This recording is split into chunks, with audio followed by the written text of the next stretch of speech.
one-liners that all that stuff. Cheap jokes. It was very, very funny.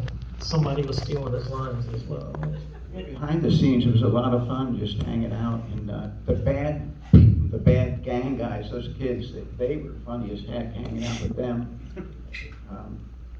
Do you want to tell Johnny's got a big head? No, I don't. Oh, Yes. yeah. What? Now you have to. No, it was the character. Yeah, the character. That's the one that, like, behind the scenes is. The kid was saying, the kid goes to school, he comes back home, and Mom, everybody's saying I have a big head, and it keeps happening. Finally, he comes home, he's really crying, and she's like, it's okay, Johnny, just close and go to sleep. Just close your eyes. It was hilarious, and it was the kind of one of the bigger kids with at the gym there. It was nuts. Should I tell some of my favorite parts of the? My favorite part was making out with Vince on the beach.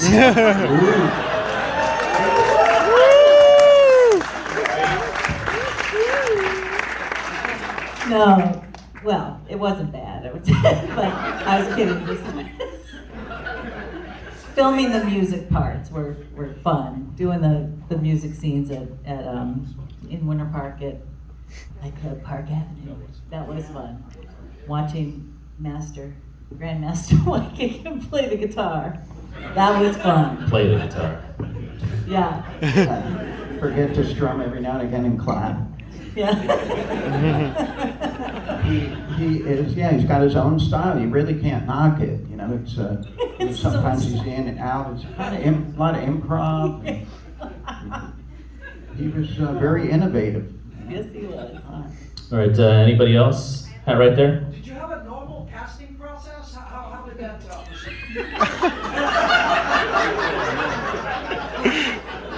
There was no casting. This is it. There were students. It's everybody that was in the film is actually a student of Grandmaster or Vince here. It was kind of remarkable. Except for Andy, we're not students, right? I had a Taekwondo school in DeLand, and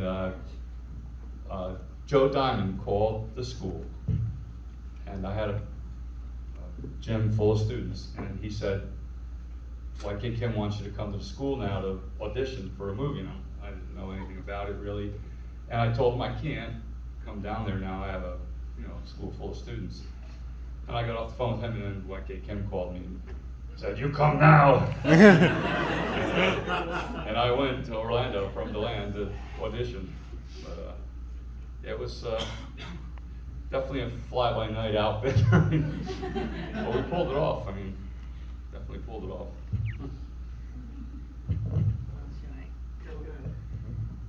Speaking of punching sidewalks, this guy, he warmed up by punching the sidewalk. No, just bare fist. Like, you wouldn't want to fight this guy in real life. Well, we heard about the movie by your Yeah, sister. through my sister Anna was actually, because she was taking pictures for Grandmaster's first book, I think it was, and then he wanted to use her in the movie. She's a pro photographer, and she couldn't do it because she had a wedding and couldn't cancel a wedding, shooting for a wedding.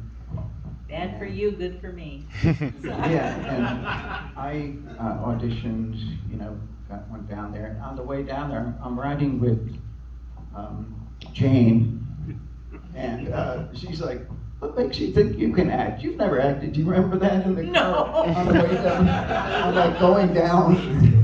I thought we were just going down to play our music for them, though. Yeah, Well, it was a long time ago. Go yeah, ahead. that was a funny thing. But yes, that Anna would have been Jane if it wasn't for the wedding thing. You're too mean to your husband. You're mean to your husband.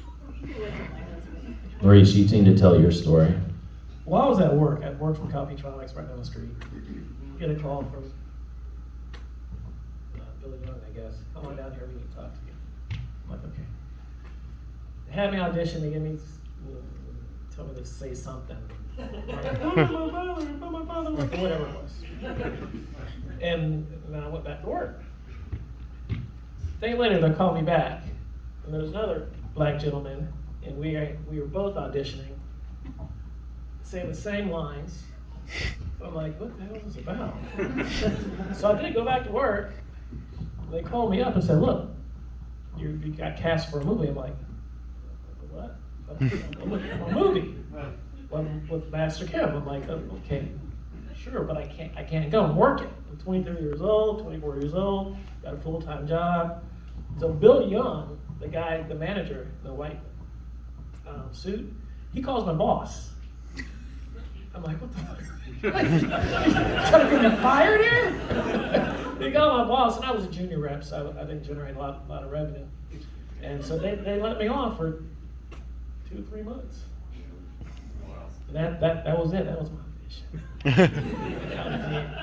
23, not a care in the world. Got to drive a little Mercedes, the little red Mercedes around. That was pretty cool. Kathy and I used to go to Burger King to get the food. to get the food for the cast. 100 hamburgers. Yeah, and we'll take 50. How are you gonna pay for it? I had a briefcase full of money. I swear to God, I'm scared. How are you gonna pay for it? I'm like, in Miami. And Faith, how did you get involved? Like, aside from being a student, or you became a student later? No, sorry. I was actually a student at the time. So Vincent actually was one of my instructors, as well as Joseph and William Ergel were all present and my instructors for my black belt test. So I was very involved in the school. I eventually became an instructor at the school as well. So I was best friends with YK Kim's secretary, Diane. And so I walked in one day and she was like, "You're in the movie." I'm like, "I don't know what you're talking about." I went to the Art Institute of Fort Lauderdale, so I had photography and video training in my background. So I just started taking still photography behind the scenes and moving electrical cords and whatever else needed to be done, or sitting in on a scene. So You had a question over here. Did, yes. So I don't know if it's a sore subject, but how do you feel about the fact that Riff Tracks and How Did This Get Made kind of fucking embraced the movie? I don't think they know that. So Riff Tracks is something that they kind of a mystery science theater where they sit and watch a movie and they kind of make fun of it. Oh, you attended? Okay, then Yeah. you go ahead. Go ahead. Well, you already have a mic. Go ahead. Angela and I attended that, Also, and it How Did This was, Get Made also embraced it and loved it. I think it's great. I mean, I'm entertained by that. We went and we laughed our heads off. I mean, it's funny. I mean, it didn't, like, I wasn't offended. Okay. I wasn't offended by it. And I was offended. Angela, I'm still pissed. Had to get some ninjas.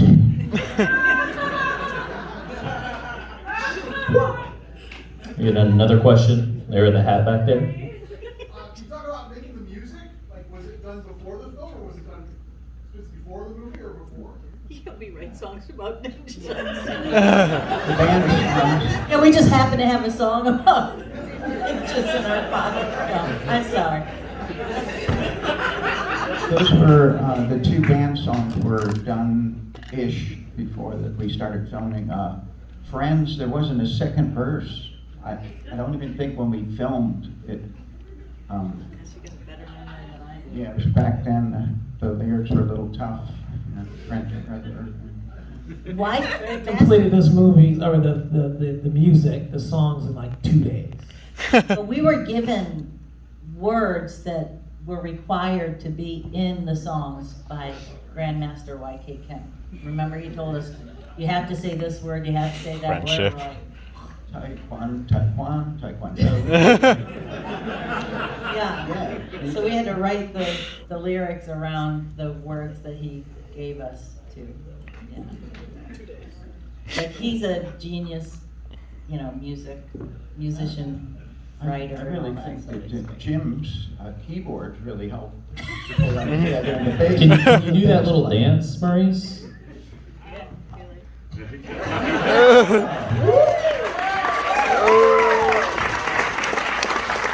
All right, probably a couple more questions. You down there? When the movie was completed, what was your expectation? Did you think it would be a big movie or anything like that? And were you disappointed when it didn't turn out? I'm still disappointed.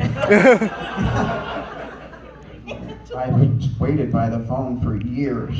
Nobody called. Still waiting. I've never said that before. Oh, I didn't expect it to be a success. I didn't expect it, no, at all. Can I tell the story about well, the music, like. Yeah, you can tell the story. It's okay. Tell the story. We were told that they wanted the rights to the 2 songs, and Angelo was very convinced that, you know, one day this could be something. These songs could really be. I'm like, come on. Against the Ninja. I mean, come on. It's never. Give me a break. And he was right. There, you know, people like the songs, and I just told him, that's never gonna please. We're never gonna see this, and it just keeps coming back again and again and again. So, should have listened. So I had no expectations. No. What about you, Mom? I was glad it was over. Showing up at 6 p.m. Oh, the hours. and then hours and hours and hours. But we did have the coach buses serving us a buffet and everything. No, just kidding. I was like, But it was fun, but it was taxing. Hurry up and wait for hours.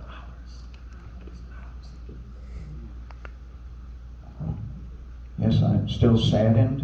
True story. It is a true story. There was actually the Medellin cartel, which was wasn't not El Chapo. Who's the guy from the coke guy from Colombia? He had a wing or whatever you call it, a satellite office in Orlando. And a year after the movie came out, there was a big bust of that cartel in Orlando. Like 19 giant dealers went down. And I have to say it here. Orlando might have been a very different place if it weren't for Dragon Sound. Think about it. I did this Really? We cleaned up the main Told you about street. it. That's it. Faith, you were kind of behind the scenes during that time. I mean, can you kind of tell us, I don't know, maybe the disappointment from Grandmaster and how it didn't succeed and it failed miserably? Okay, make that me. Okay. So when it aired, actually here, it was at the Plaza Theater, so it was a big deal that they showed the movie. The news came, there was a demonstration, there was a reception, there was a full audience, of course, family and friends came to see it. And, you know, honestly, at least I'll speak on my behalf, I think that there was an expectation that people would enjoy it, and I know from Master Kim's perspective, he expected that it would take off and that there would be some distribution to it. But I'll tell you that, you know, we all worked together on it, and one thing is that we really were a family at the time, so if there was disappointment, it was disappointment on, you know, for everybody. It was like a general disappointment, not individually, but collectively. So when it didn't take off, it was kind of like, well, that was an experience in my 20s, and I can tell stories about it later.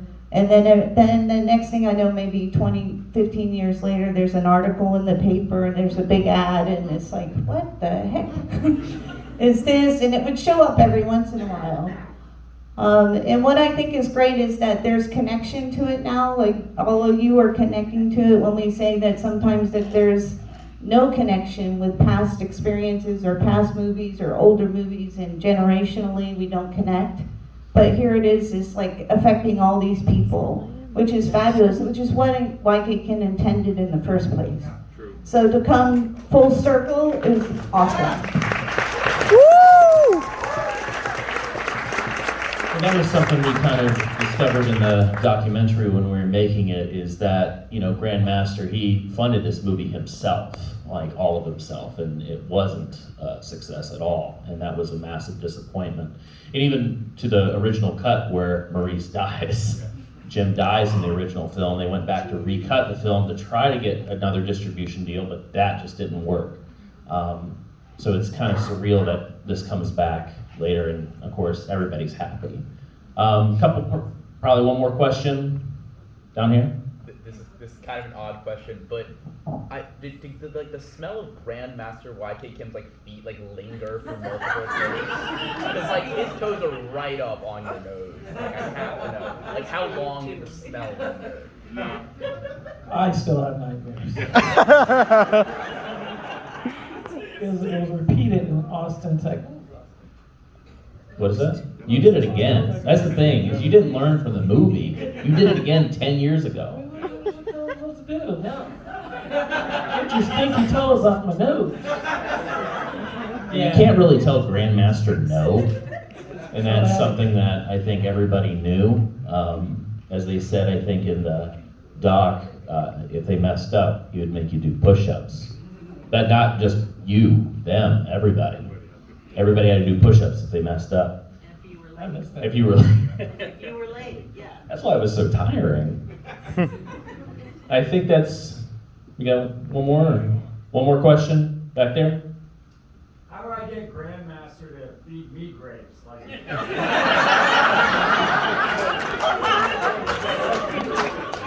is